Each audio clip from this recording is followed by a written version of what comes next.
Hello friends, मैं प्रीति Sharma YouTube के पढ़ो बड़ो चैनल में आप सभी का स्वागत करती हूँ। फ्रेंड, हम लोग सीडीपी की क्लास पढ़ रहे थे और सीडीपी की क्लास में हमने आपको अभी तक सूक्ष्म शिक्षण ही पढ़ाया। और सूक्ष्म शिक्षण आपके किसी भी टीचिंग रिलेटेड एग्ज़ाम के लिए बहुत इंपॉर्टेंट है। जैसे कि बराबर बताते हैं, टैट हो, सी टैट हो, सुपर टैट हो, केवीएस हो, DSSB हो, कोई भी एग्ज़ाम हो, उसके लिए सूक्ष्म शिक्षण एक बहुत ही इम्पॉर्टेंट टॉपिक है। तो आज उसी की श्रृंखला में हम लोग आगे बढ़ेंगे, शिक्षण कौशल को पढ़ेंगे जिसे टीचिंग स्किल कहते हैं, और जानेंगे कि टीचिंग स्किल क्या है, इसका अर्थ, इसकी परिभाषा और ये टीचिंग स्किल कितने प्रकार के होते हैं। तो चलिए क्लास को कंटिन्यू करते हैं, वीडियो को पूरा देखिए क्योंकि ये भी जो टॉपिक है बहुत ही इम्पॉर्टेंट है। शिक्षण कौशल से लगातार एग्ज़ाम में क्वेश्चंस बनते रहते हैं। तो आइए चलिए देखते हैं शिक्षण कौशल। देखिए, शिक्षण कौशल क्या है? किसी भी कार्य को करने का एक अपना तरीका होता है। ठीक है, जब भी कोई व्यक्ति काम करता है तो उसको करने का एक अपना तरीका है, और उसे सर्वोत्तम तरीके से जब वो करता है उसी को क्या कहते हैं? उसी को कौशल कहते हैं। तो ये हो गया कार्य के प्रति। लेकिन वही अगर हम शिक्षण की बात करें तो आइए देखिए शिक्षण कौशल के क्या अर्थ है। तो शिक्षण कौशल के अर्थ को अगर देख लिया जाए तो अध्यापन व्यवहार को कोई भी प्रतिमान जिसके द्वारा विशिष्ट उद्देश्य को प्रभावशाली तरीके से प्राप्त किया जाता है, वही हमारा शिक्षण कौशल कहलाता है। अर्थात जब भी हम अध्यापन करते हैं तो अध्यापन में हम व्यवहार को क्या करते हैं? प्रयोग करते हैं। तो अध्यापन व्यवहार को कोई प्रतिमान, मतलब कि जब हम कोई प्रतिमान मानकर जब अध्यापन करते हैं जिसके द्वारा विशिष्ट उद्देश्य को क्या करते हैं? प्रभावशाली तरीके से प्रस्तुत करते हैं, वही वो प्रस्तुत करने का तरीका ही क्या होता है? शिक्षण कौशल होता है। मतलब हम किस कौशल से अपने अध्यापन कार्य को प्रस्तुत कर रहे हैं। चलिए आइए देखते हैं कि इसकी कुछ विशिष्ट विद्वानों की परिभाषा देख लेते हैं। तो यहाँ पे बीके पासी कहते हैं कि कौशल अध्यापन कार्य या व्यवहार का ऐसा समूह है जिनका उद्देश्य प्रत्यक्ष या अप्रत्यक्ष रूप से छात्रों के अधिगम में सहायता पहुँचाता है। जब भी हम कोई भी कौशल का प्रयोग करते हैं अध्यापन कार्य में या व्यवहार का ऐसे समूह है जिसके उद्देश्य, अब जब उद्देश्य हम प्रत्यक्ष रूप से करें या अप्रत्यक्ष रूप से छात्रों के अधिगम में ये सहायता करता है। तो ये बीके पासी का कहना है। अब चलिए देखते हैं शिक्षण अधिगम के, या शिक्षण, बार बार मुझे अधिगम ही निकलता है क्योंकि ये अधिगम का एक विशिष्ट टॉपिक है।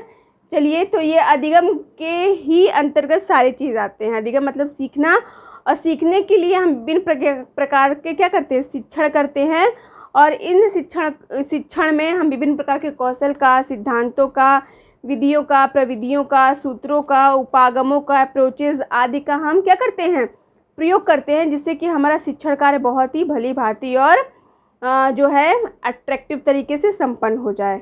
तो चलिए उसी को देखते हैं कि शिक्षण के प्रमुख कौशल कौन कौन से हैं। तो मुख्य रूप से जैसे कि शिक्षण के प्रमुख कौशल में से 10 प्रमुख शिक्षण के कौशल हैं। चलिए एक एक करके देख लेते हैं फटाफट कि शिक्षण के कौन कौन से कौशल हैं, और इन सारे कौशल को एक एक करके बहुत ही बारीकी से हम लोग देखेंगे कि इन कौशलों का प्रयोग करते समय कौन कौन सी सावधानी बरतनी चाहिए, और कौशलों को हम किस प्रकार से और भी प्रभावशाली तरीके से प्रस्तुत कर सकते हैं शिक्षण अधिगम में। ठीक है, देखिए पहला जो हमारा शिक्षण कौशल है उद्देश्य कथन कौशल है। जब भी हम पाठ्य योजना बताते हैं और शिक्षण कार्य करते हैं, सूक्ष्म शिक्षण करते हैं, तो उसके लिए हमारा जो सबसे पहला जो कौशल का प्रयोग होता है उद्देश्य कथन। उद्देश्य कथन 2 प्रकार के होते हैं, सामान्य उद्देश्य और विशिष्ट उद्देश्य। क्लियर। दूसरा जो हमारा कौशल है वो पाठ प्रस्तावना कौशल। तो जब हम पाठ का प्रस्तावना प्रस्तुत करते हैं तो उस प्रस्तावना को प्रस्तुत करने का भी एक अपना कौशल होता है। ठीक है। तीसरा जो हमारा कौशल है प्रश्न प्रभावशीलता कौशल। अर्थात जब भी हम कक्ष में प्रश्न करते हैं बच्चों से तो प्रश्नों की प्रभावशीलता का कौशल छात्राध्यापक या छात्राध्यापिका में विद्यमान होना चाहिए। ठीक है। और जैसे हम बीच बीच में बताते भी रहते हैं कि प्रश्न की क्या क्या विशेषता है। प्रश्न छोटे होने चाहिए, शुद्ध होना चाहिए, स्पष्ट होना चाहिए, सरल होने चाहिए, टॉपिक से रिलेटेड होने चाहिए, और प्रश्नों की प्रभावशीलता मतलब क्रमबद्धता, लयबद्धता एक दूसरे से जुड़े होने चाहिए। ठीक है।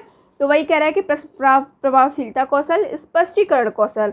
और प्रश्न प्रभावशीलता प्रश्न प्रवाहशीलता का प्रयोग क्यों करते हैं शिक्षण में? जब भी हम प्रश्न करते हैं बच्चों में, तो ये बच्चों का क्या करते हैं, पूर्व ज्ञान को नवीन ज्ञान से जोड़ने के लिए, या उनके मेंटल लेवल को आकलन करने के लिए, या उनको उनके बुद्धि को मापने के लिए करते हैं कि बच्चे को विषय वस्तु का पूर्व ज्ञान कितना है, और उसी पूर्व ज्ञान को नवीन से ज्ञान से जोड़ने के लिए हम प्रश्न कौशल का प्रयोग करते हैं। तो जब हम प्रश्न कौशल का प्रयोग करते हैं, तो इससे हम छात्रों के स्तर का पता चल जाता है, और उसी हिसाब से हम उस विषय वस्तु का स्पष्टीकरण करते हैं। ठीक है, तो ये स्पष्टीकरण कौशल है, और स्पष्टीकरण के बाद हम दृष्टांत कौशल का प्रयोग करते हैं। ठीक है, तो जो पांचवा हमारी शिक्षण कौशल है वो दृष्टांत कौशल है। अर्थात जब भी हम विषय वस्तु का बच्चों को ज्ञान देते हैं, तो उसके समक्ष कुछ दृष्टांत बच्चों के सामने प्रस्तुत करते हैं, जिससे कि उनका ज्ञान सजीव और स्पष्ट हो जाए। ठीक है, छठा जो हमारा है शिक्षण कौशल, वो छात्र सहभागिता कौशल है। अर्थात जब भी शिक्षण कार्य किया जाता है, तो छात्रों की सहभागिता होना बहुत ही अत्यंत महत्वपूर्ण है। अर्थात ये भी एक प्रकार का कौशल है कि आप छात्रों को कक्ष में किस तरह से बांध के रख सकते हैं। ठीक है, आप अर्थात शिक्षक या छात्राध्यापक या छात्राध्यापिका एक केंद्र बिंदु के रूप में कक्ष में अपने आप को प्रस्तुत कर सके। ठीक है, तो उसके आगे जो नेक्स्ट हमारा जो कौशल है वो उद्दीपन परिवर्तन कौशल। ठीक है, तो उद्दीपन कौशल और उसके बाद पुनर्बलन। उद्दीपन कोई भी बच्चों के व्यवहार में परिवर्तन के लिए किसी भी उद्दीपन का हम प्रस्तुतिकरण करते हैं, और उद्दीपन होने के बाद फिर बच्चों में क्या करते हैं, उस विषय वस्तु से संबंधित कुछ क्लास में हम क्वेश्चन पूछते हैं, और बच्चे बता पाते हैं तो उनको पुनर्बलन कौशल के द्वारा उन्हें पुनर्बलित करते हैं, उन्हें फीडबैक देते हैं, या कह सकते हैं कि उन्हें जो है उनका मनोबल हम और भी ज़्यादा बढ़ाते हैं। ठीक है, उसके बाद जो हमारा नौवां जो है शिक्षण कौशल, जो श्यामपट्ट कौशल है। अर्थात श्यामपट्ट का कौशल का प्रयोग करते समय हमें कौन कौन सी सावधानियां बरतनी चाहिए। श्यामपट्ट कौशल का प्रयोग करते समय हम जो है हमारा प्रस्तुतिकरण कितना आकर्षक होना चाहिए, कि क्या क्या उसमें कार्य नहीं करने चाहिए, किन कार्यों करने से बचना चाहिए। हम जब भी श्यामपट्ट कौशल का प्रयोग करें तो हमारा एंगल किस दिशा में होना चाहिए, हम सहायक सामग्री का कहाँ किस तरह से प्रस्तुतिकरण कर रहे हैं, प्रयोग कर रहे हैं टीचिंग के दौरान, तो इसका भी ध्यान रखना है हमें। अर्थात श्यामपट्ट कौशल भी एक प्रमुख कौशलों में से एक है। और लास्टवा जो है हमारा पुनरावृत्ति कौशल है।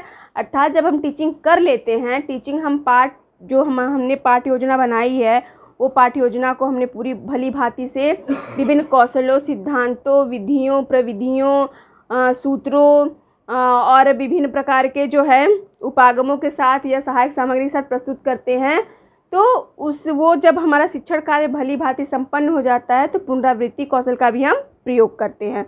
पुनरावृत्ति मतलब कि पाठ का एक बार पुनरावृत्ति करते हैं, मतलब कि रीटीचिंग करते हैं, मतलब कि एक बार रिवीजन क्लास चला देते हैं, जिससे कि बच्चों को उस पाठ का, उस कहानी का पूरा सारांश समझ में आए, और कहानी का उद्देश्य क्या है, इस कहानी से सीख क्या मिली, ये और बच्चों को ज्ञान में और भी स्थायित्व प्रदान हो सके। तो उसके लिए पुनरावृत्ति कौशल का हम अंततः प्रयोग करते हैं शिक्षण में। तो ये रही आज की क्लास। पसंद आए तो लाइक कीजिए और अपने साथियों तक शेयर कीजिए, ताकि वो भी इस विषय वस्तु से लाभ उठा सके और घर बैठे ही निःशुल्क और जो है ज्ञानवर्धक शिक्षा प्राप्त कर सके। तो मिलते हैं नए वीडियो में। नमस्कार, धन्यवाद।